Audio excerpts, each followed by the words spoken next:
Hello, my name is Troy Knudsen and I am a certified personal trainer. Today we're going to go over the hip flexors. They are right there. Can't quite see them right now, but you will soon see them a lot better. We're going to go over the hip flexors, their function, what they do right there, and also some of the assisting muscles and the antagonistic muscles, some common ways that we use our hip flexors, the origin and insertion of them, problems that can happen because of shortened hip flexors, and how to avoid shortening your hip flexors. Okay, so I hope you enjoy this tutorial. We're in Maya here. This is an animation program, and I am screen capturing this with iShowU. So hopefully this works pretty well. This is my first time doing this, so we're going to see how this goes. I'm more of a personal trainer than an animator, so forgive my lack of animation skills right here. I'm sort of learning this. I've been doing this for about a month, so we'll see how this goes. Okay, so your hip flexors, what is their function? The function of the hip flexors is to pick up the hip.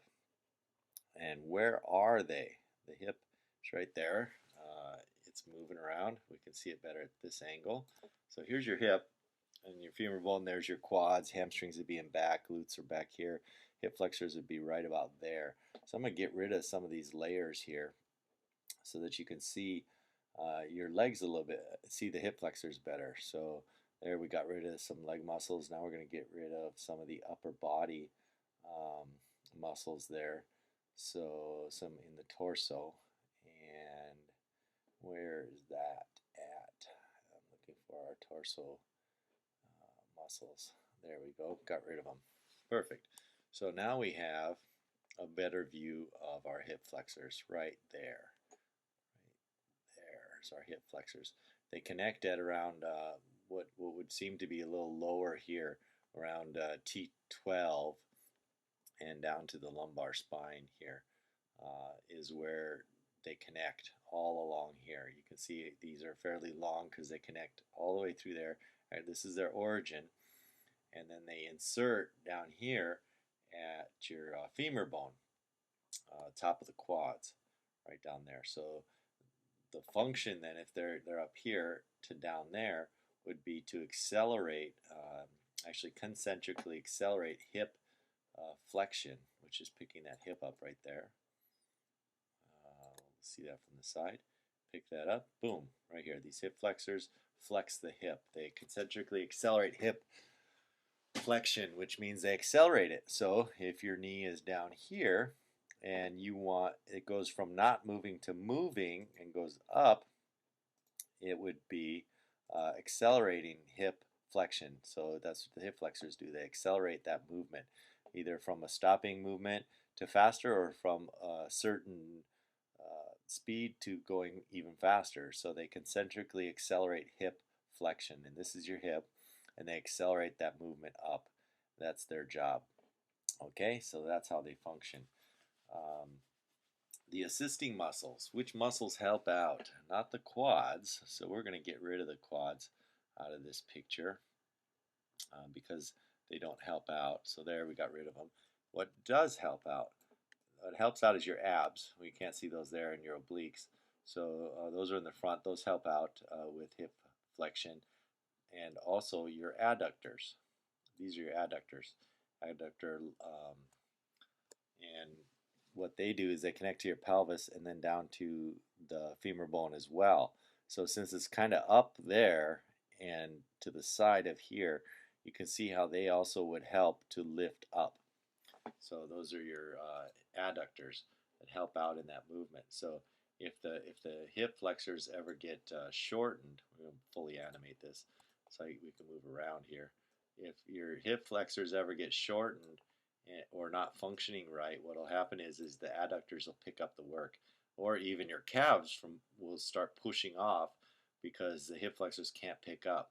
So and if the calf's not functioning right, the hip flexors have to work harder, and then the adductors will come in and help out too. So really you want all of that functioning right.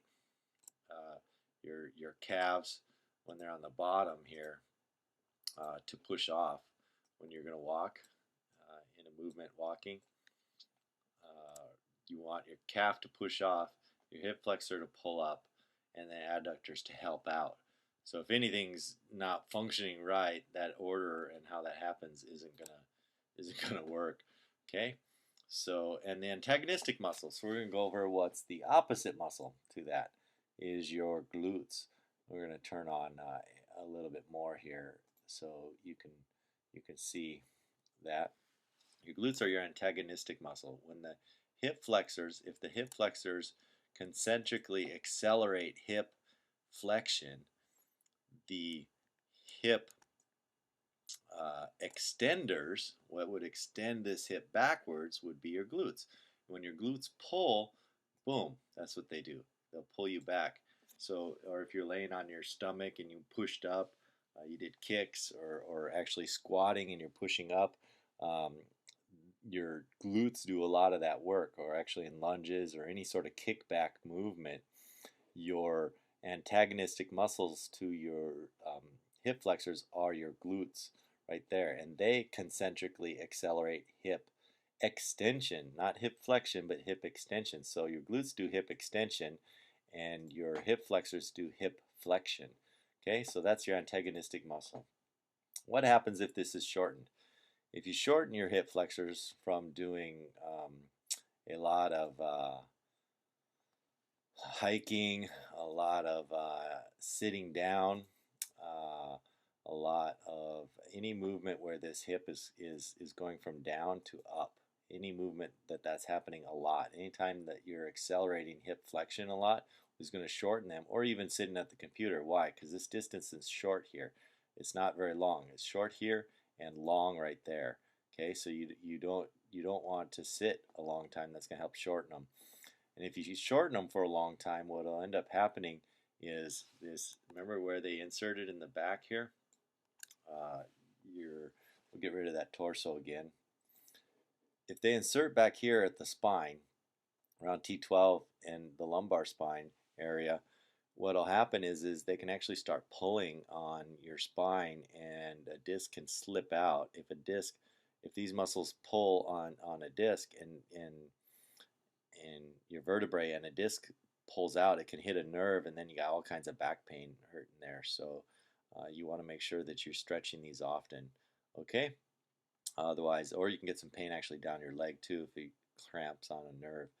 Okay, so you want to make sure you stretch those hip flexors a lot as you're exercising them a lot. Okay, so if you exercise, you pick this hip up a lot, make sure you extend it backwards a lot, so or equally as much. Okay, and there's our tutorial on our hip flexors, and hope you enjoyed that.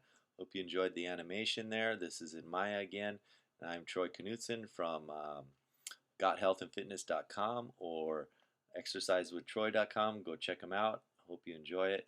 Talk to you later. Now I'm going to shut this off. I got to learn how to do that yet. So here we go.